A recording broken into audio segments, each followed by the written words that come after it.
Time now for our weekend spotlight. Amy Gilliland, president of the multi-billion-dollar global defense company GDIT. Last summer, Amy received a phone call informing her that one of GDIT's employees died by suicide.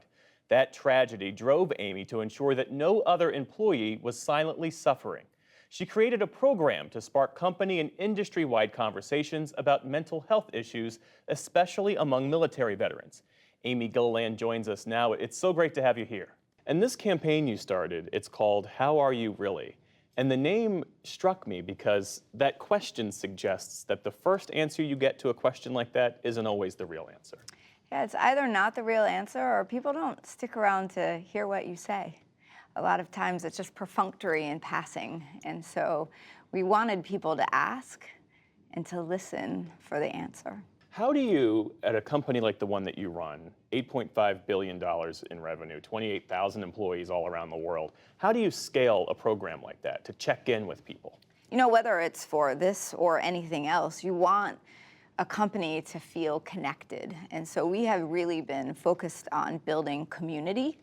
And how do you do that? One of the ways we do that, we have employee resource groups. And those employee resource groups, and we've used them for everything from dealing with societal injustices throughout the pandemic and having conversations about that, to having conversations about mental health. So as an example, we have a veteran group. And just this past week, we had speakers come in and talk to veterans and anybody else who turned up about suicide.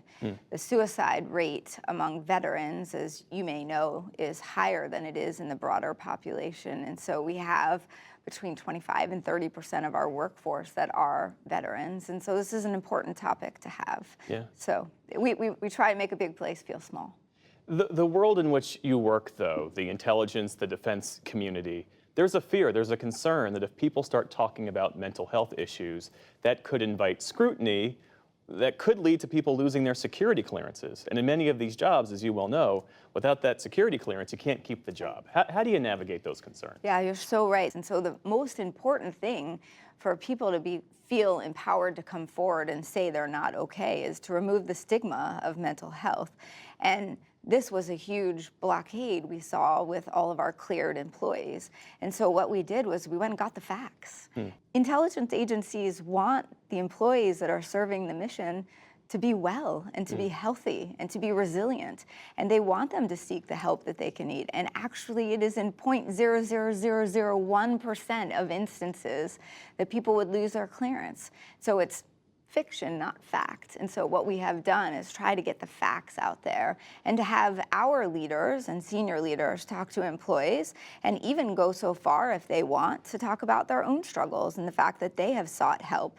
It's okay to not be okay, even if you have a clearance. You know, it would have been easy for you to send a company-wide email and say, we know that people are having mental health issues during this pandemic. If you need help, here are a number of places where you can go to find it, and then you just insert all of the links. I have worked in enough places where I've been on the receiving end of emails like that.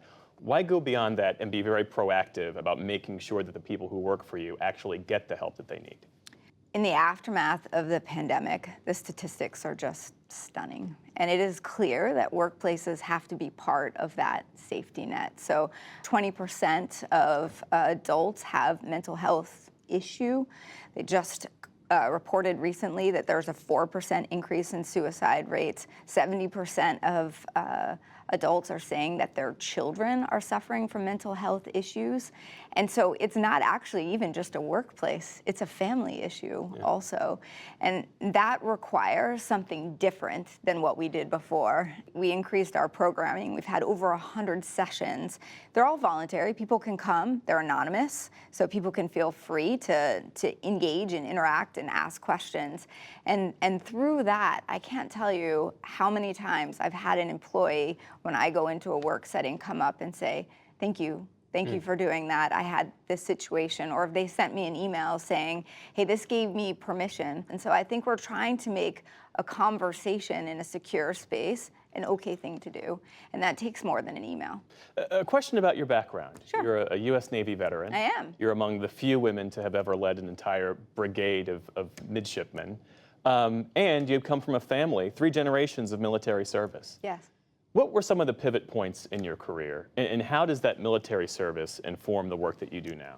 Yeah, I do come from a military family. My great-grandfather immigrated to the United States from Switzerland, and he served his country, and he was so proud. I was raised by a single mother, and I can remember sitting at the breakfast table with him because she worked full-time, and he imbued such a sense of service. So I went into the military, served on a guided missile destroyer, and I had an incredible experience traveling the world.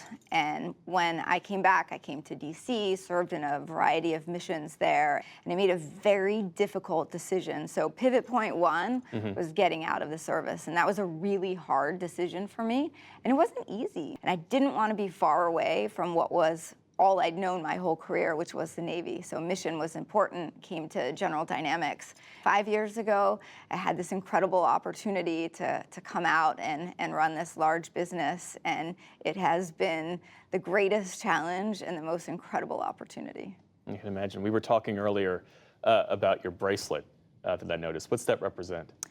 So this bracelet is about Rett syndrome. So I'm also a mother, which is probably the best job there is. I know you were talking about being a parent also. Right. Yeah. Hard to be the parent of a fifth grader these days for sure. But my middle child has Rett syndrome. And Rett syndrome is a genetic mutation that results in neurological difficulties. It's mostly prevalent in girls, and it causes them to generally be nonverbal, have no meaningful use of their hands. Many are not mobile, many are tube fed. So this is a reminder to me of what my daughter goes through every day. And the science that is evolving now is so hopeful. It's also a reminder of the hope. So no matter how bad my day is, Ashley is fighting harder, and I have to fight for her. Yeah. Well, our best to Ashley and our best to you. Thanks so much for coming in and speaking with us. I appreciate it. Thanks for making the time.